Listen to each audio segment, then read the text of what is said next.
Welcome to the TNIP Show, a video show that brings you stories and interviews at the intersection of technology, culture, and play.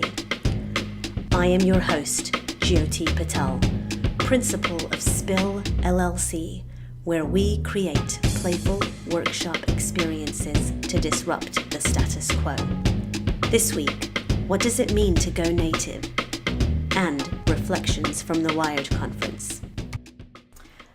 Welcome to our first series of Culture and Technology. I'm sitting here with Joe Fecarotta. Joe is an Agile Coach with Solutions IQ.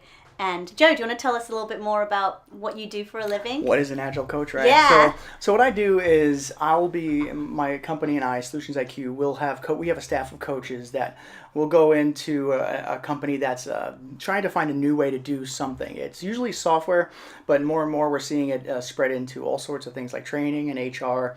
And really what it's about is going away from these long plan-driven things to more of an iterative Agile approach where you have sprints or iterations and you're doing things in much shorter timelines and you're doing them very team-focused. So Agile is very much focused on how teams do and more of an about empowerment and that kind of thing. So it has spoken to me for years and it's a pleasure to do it professionally. It's a different philosophical approach. Sure, it is, yeah. It actually works, but it's not an easy thing. So that's why you need coaches to kind of come and be that catalyst that changes the culture. Which is kind of how we met. It is. So we know each other because we went through a graduate program in organizational design together, which was amazing, like building up this theoretical base of how people and teams work together on a foundation of systems thinking and design thinking.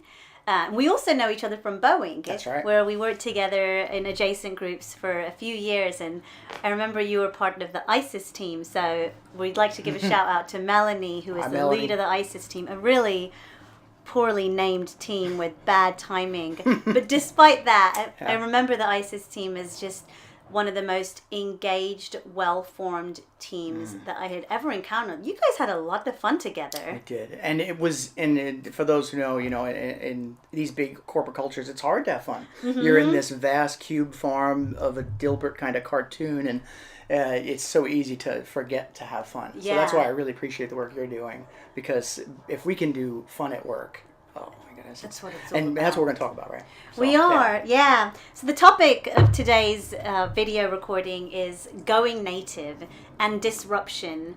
And so, Joe, a few months before I decided to quit my job last year, I remember we met up for coffee, and you told me about this term, going native. And it really resonated with me, especially coming from a corporate environment where I think people get entrenched in ways of thinking and behaving that really can inhibit your creativity. But can you tell me a little bit about that term and how you guys use it at your work? Yeah, it's a term that I think we kind of stole from the anthropology, the folks, the guys who go out there, and they have used this term a lot to say, when they send out an anthropologist, do they become part of the culture? Do they start following the practices? How deep do they go? And if you go native there, it could be a tool or it could be a detriment in that field. In our field, it's more of a detriment because Agile coaches are about being that catalyst, being that focus of change, and not caving to the corporate culture around them. So that's part of the biggest challenge of it. It's like, and that's why we rotate a lot. So you'll see coaches tend not to stay super long. Like sometimes it might happen, but usually maybe a year, maybe two. And so your employer out. intentionally kind of keeps you moving around so you don't get too kind of set in your ways. Because it's insidious, right? You don't even know you're doing it. All of a sudden you're speaking in their acronyms. There's some behaviors you'll take on. Maybe you cave on a particular practice. Yeah. When really what they needed was you to stand in that space and push against them. Yeah. Which is hard to do. It's super hard. And so we check each other. That's why it's also good to have more than one coach together. So you do dual coaching or more, and they can check each other. Like, hey, are you going native? Yeah. And they're like, no, I don't think so. So that's also very effective. That's important that I think it's embedded in your values as an organization too, that you recognize that and you talk about it and you hold one another accountable to everyone knows the term. So yeah. it's a big deal. That's really cool. Yeah. So we're both technology geeks, Yeah. and one of the things I wanted to talk to you about today was just some of your perspectives and insights on what's going on right now in the world of technology. There's a lot of stuff changing, and you told me that you went to the Wired conference pretty recently, and so I'd love to get some of your thoughts on what you saw, heard at that conference, and some of the things that really got you thinking afterwards. It was so cool because I've been a Wired subscriber. I'm an old paper guy, so we actually have the physical magazines downstairs and over 20 years almost. And so you have 20 years worth of Wired magazines. On and on. I think the oldest one I have is 19 years old. Wow. So, yeah. I wonder if that's worth something. I looked it up. It's not, but it's not. But it's cool that my wife's like, you got to store these nice way or they're going. It's funny. But so I have this, and it really going to this conference was kind of a dream come true because I've been whether I was in Boeing or some other company, it's great to track this culture and that was kind of the culture, the newspaper of that culture, of the geek technology culture. And I've always felt connected because of it. So Accenture sponsored it, and they sent me, which was huge. And what it was is kind of a festival. So they had 4 days, started on Friday, a lot of speaking on Friday at the Wired headquarters. And then Saturday and Sunday were like site tours where you go to see where all the innovation was, which was super cool. Nice. And then then the robots started walking around, which I'll talk about. And then Monday it was kind of this parade of executives from various companies like YouTube and Google, and Jeff Bezos was there. He was a surprise guest and he calls himself from Blue Nile. It was a Blue Origin. That's it. Sorry, yeah. Blue Nile's the his diamond rocket company. Yeah, but he's talking all about rockets now, so you can't get him to talk about books anymore. It's the next. But cool it's the next. thing. He wants to be in space. I guess it's slightly more glamorous than online shopping. That's right. He's got that done. That's a checkbox for him. But so what did the CEOs have to say? They were so engaging, and there was a retrospective kind of flavor to this whole thing, and it felt like a giant retrospective in some way. So they were looking back 25 years when Wired started. So the questions were like, what do you see in the next 10 years? How did you feel about the last 25 years? Yeah. And we'll talk about it a little bit. It's been some bumps here lately about social media and how safe is the internet and how safe are we in various ways, our own data. So the negative side of technology was definitely conscious and being discussed all the time and by these high-level executives. So they're very very concerned about it, and I left optimistic. I did. I mean, it was even the whole Wired has a manifesto, which that brings it together with Agile. So they both have manifestos. I didn't know that until I started kind of reading about it. And what is the manifesto? The manifesto for Wired is about actually doing what their beliefs were. Is that we're in this middle of this. He called it some kind of typhoon. He thought technology was like a typhoon that was just going to suck us. And this was in 1996. He was prescient. The guy knew what was coming, and sure enough, I think it even got control of the people who were aware of it and spun it out of control. It does feel like a typhoon. It does, and it wrecked things and built things all at the same time. So, and then of course, Agile has its own manifesto that built our values. So, there's a lot of similarities, and I did some blog posts on this on solutionsiq.com. So check it out. But we'll post the links. What's that? A plug? A shameless plug? Yeah, plugs welcome here. But so it was really there's a lot of similarities, and of course, technology and Agile have a lot of similarities. I was telling you the first time we did this that more on that later, right?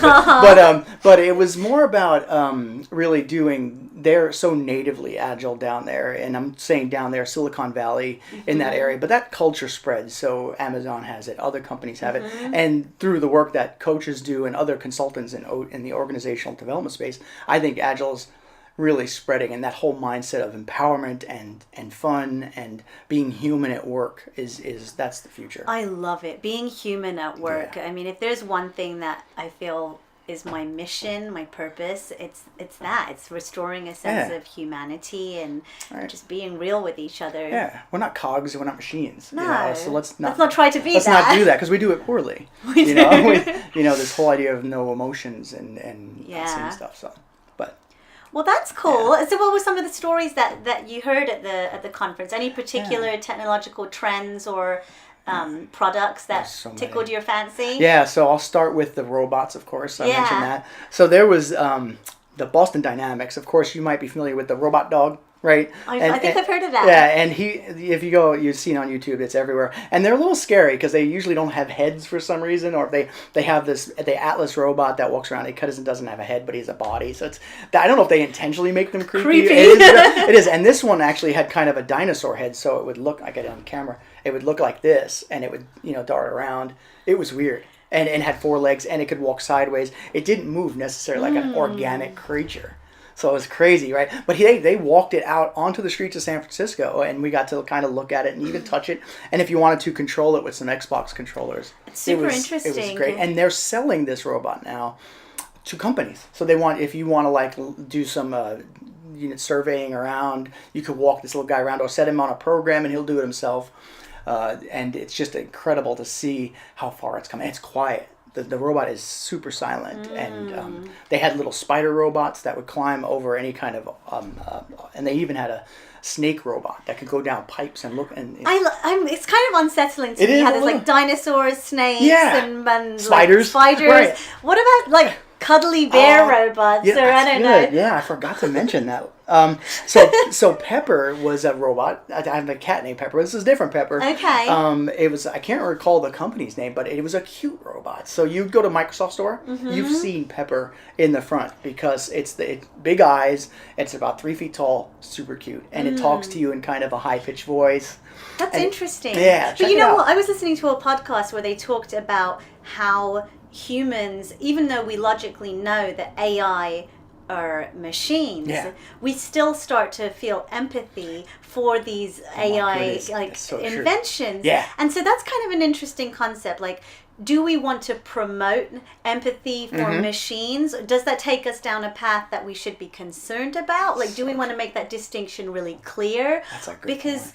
I don't know, like it's kind of Westworld-ish where, love that show, but yeah. But hopefully not that to that extent, right? Yeah, it's just interesting. It's a great question. So when the robot dog would do things that were cute, people would go, "Aww." Like it would get down on all fours, and people would be like, "Oh, it's so cute," and they would pet it. And there were little kids out in the street, daughters and sons of the people who were attending the conference, and they treated it, they think it's alive.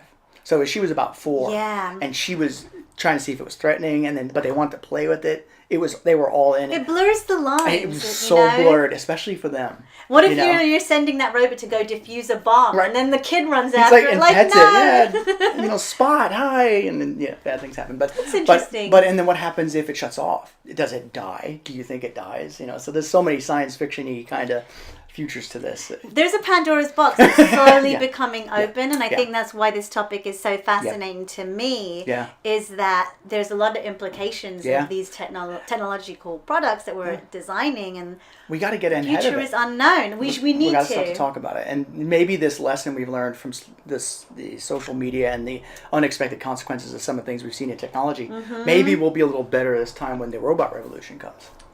So we'll the robot revolution. It's coming, I'm telling you. Okay, let's move on to the next topic. So another thing I wanted to talk to you about is playfulness. So we've been talking about the concept of going native, and also technology advancing so rapidly around us. And so one of the things I'm really passionate about, and I know you are too, are bringing different ways of working together into our workplace. How do we incorporate playfulness or more creative methods of co-creating things so that we are disrupting our traditional patterns of thinking and behaving? So I'd like for you to share a little bit about how you use playfulness in your job and why you think it's valuable. I think you mentioned the ISIS team, right? So I think playfulness, this lady, Melanie, who we're both friends with, she was the queen, I'd say, of playfulness. And she taught me a lot about how important it was. And the book study, one thing, but to see it played out, that's why I was so excited to have OSR and then ISIS, right? You learned about it and then I practiced it. And I'm like, well, this is incredible. So, and she was a coach herself, so it's not a big surprise that she knew how to do these things. But we did stuff like we would dress for Halloween, silly things, right? And people there didn't dress for Halloween. building. It wasn't, we were very unique in the building, and we got lots of stairs because she would not only make us, we'd all dress and we would have fun with it. And I was there 4 years, and the reason I was there for so long was because it was so interesting and dynamic and fun. So we would walk around the building and show off how different we were. It set our culture as a team apart from everyone else. We were also one of the few groups that were really doing Agile well. We were working very hard at it. It's hard to do when the infrastructure around you isn't kind of rowing with you, So that playfulness helped you make yourselves distinctive from the rest of the Gave us an identity, crowd. right? Yeah. We had an awkward name that even kind of played into some of the fun sometimes. We're ISIS, and we couldn't make flags. That was part of the joke, the right? Good ISIS. The good ISIS. We were the good ISIS, right? Retrospectives are another way we do fun. So this is more of an Agile thing where, so if you don't know, retrospectives, every iteration, every sprint, you would gather together and as a team and discuss what went well with the iteration, what went poorly, and try to create some items to fix the next iteration. And this is owned by the team. Usually management isn't part of it. Well, if they happen every 2 weeks, they can get kind of boring, right? And they can be a little bit on the complaint side. So there's been a lot of effort in making those more fun. There's a site, Retromat, so retromat.com, you can Google it, it'll get you there. And it's designed to make those more fun. So one of the ideas that I was telling you about is that you speak in a pirate voice during your retrospective. So that sprint was terrible, arg, and it's so silly, but it makes so much of a difference. Like the Halloween costumes, you start seeing people as more than just a function, you get something out of it. It becomes less transactional. My relationship with developers who might be from a different culture. And you did have that, right? You had team members from overseas. From all over, and they were in part of a different company. So we were seen as more of the customer, which puts another barrier up. So these fun things, when you see a guy in a mask, like I think it was a Ronald McDonald mask or something like that. It's hilarious. And now he doesn't become, a contractor. He's part of the team. And we were always kind of, these silos regenerate. You kind of constantly got to bash them down. Yeah. It's I a love constant that. effort. But playfulness and those sorts of techniques, I think, transcend cultural boundaries. I think they do too. That's true, right? It's like a common universal language. Yeah. Yeah, even though it was Halloween, which is kind of a Western, but they totally knew about it. Yeah. I don't know if they have their own, but it was they were familiar with it enough to dress in these hilarious, sometimes somewhat scary. Yeah. Some of them took it so far we had to say you can't wear that during the day, you'll freak everyone. It was hilarious. Somebody came with angel wings. Yeah. Yeah. They could be working late into the night. You run into that person and you're at like, 2 a.m. I'm hallucinating, right? No. But it Is really. that a robot dog? You do see an angel there, right? It was hilarious. But we really bonded as a team, and we're still friends. Yeah. One of the interesting data points is like if you're part of a team, is if like we are still friends years after it goes away. That stable structure, I think we called it. Yeah. A persisting structure. It stays, and it's so great to make those human connections. And it's everything. Like it's kind of like the foundation upon which everything is built is just the quality of our relationships. That's right. And there's no going around it or shortcutting it.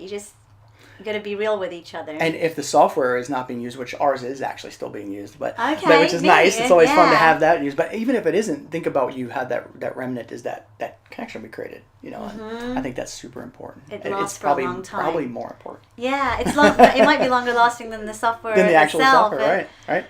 That's really cool, and I love that you bring playful methods into the retrospectives. The tool set that I've been using, Lego Serious Play, is used for retrospectives as well. It's one of the really easy ways to bring bricks or another way of communicating into the conference room.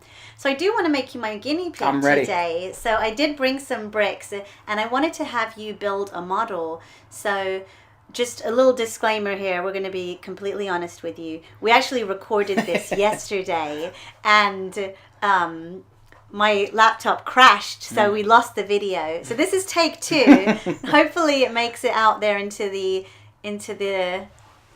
environment out there, so you can see what we worked on. But Joe's already warmed up. So we've been through the skills build, and he understands how to speak the language of Legos.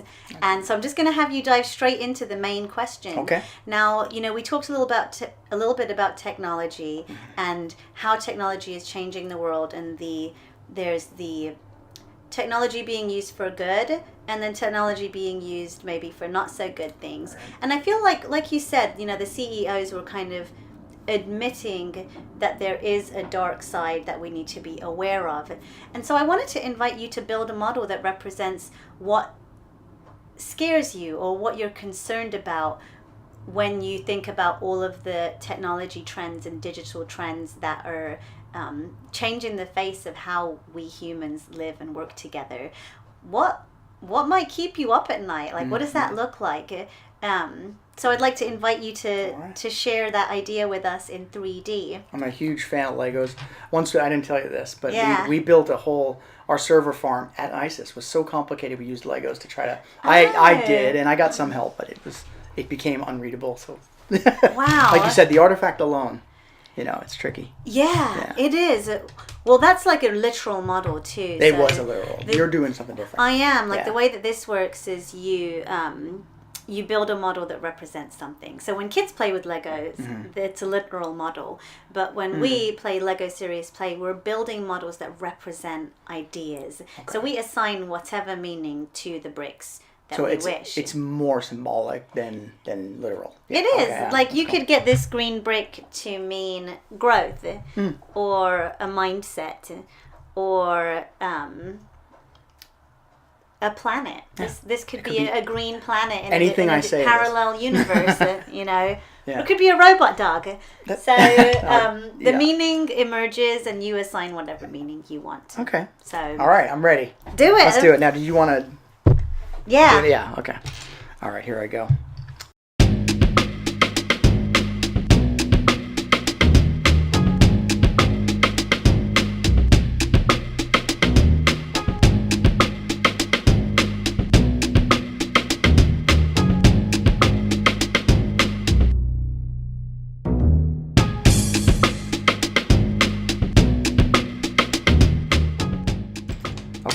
Okay, Joe. It looks like you're ready here. I am. Am I okay? No, I'm kidding.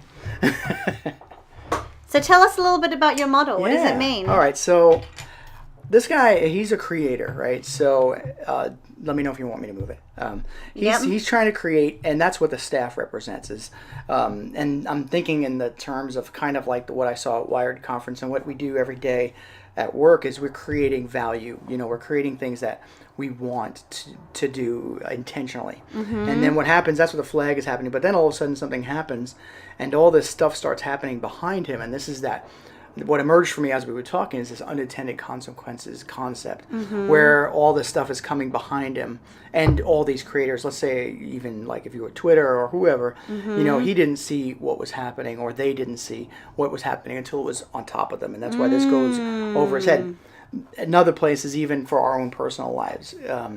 Often the stuff we're going through, there's a lot of stuff behind you, that iceberg model where this looks pretty clean if you looked on it straight on.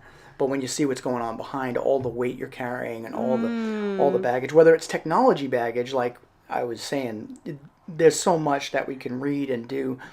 You'll never catch up to everything. Yeah, I've heard it called a front pack. Front pack, interesting. Say more about it. What's that? Well, it's like I've heard, like, especially with like bias training, there's the notion of being able to unpack all the things that you carry in your front pack, and that's all of the mindsets, beliefs, assumptions that you've formed about the world and your experience. Yeah.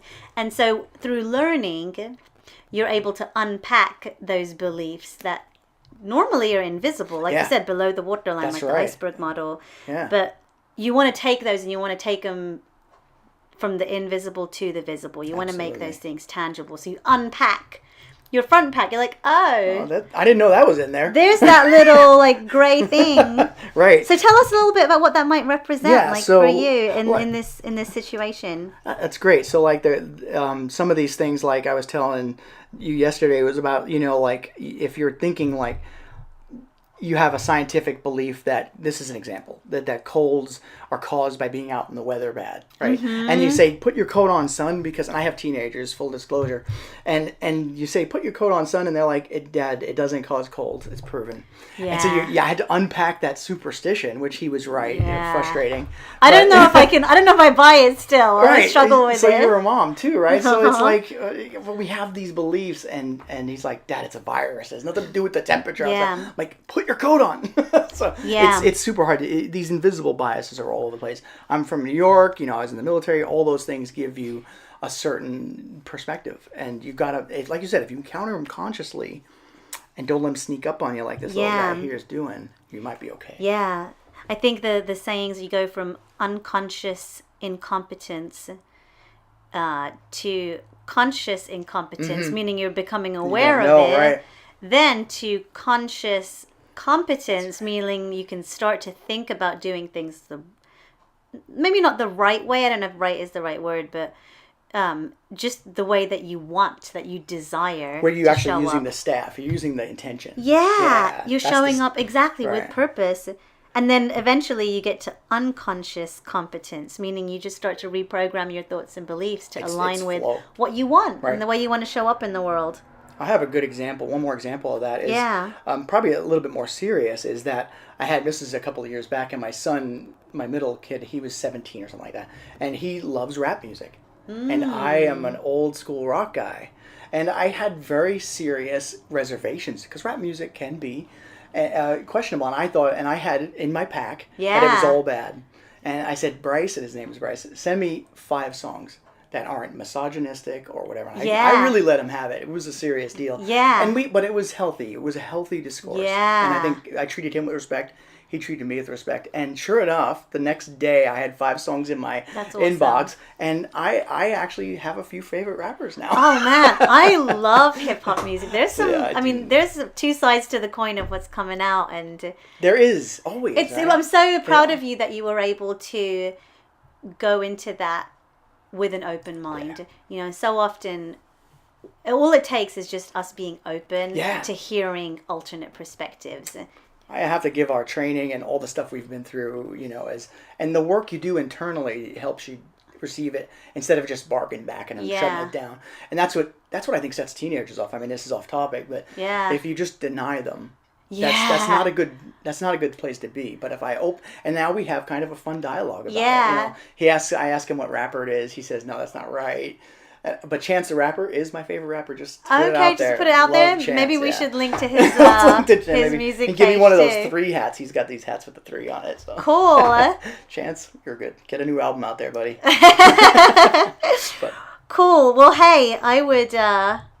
We should probably wrap this up. Probably should. I could talk with 2 you hours all long. day. And like we said, this is the second time doing this. It might be, maybe it's a third, right? But thank you for inviting me to your home and pleasure, for sharing some of your stories and ideas with us. This was great. Always fun. And I'm continually programming my subconscious. I'm still okay. With the little Lego model here. That's good. Excellent. Well, Joe, thank you. High five. High five. All of you folks, enjoy the rest of your day, and thanks for tuning in. Bye. See ya.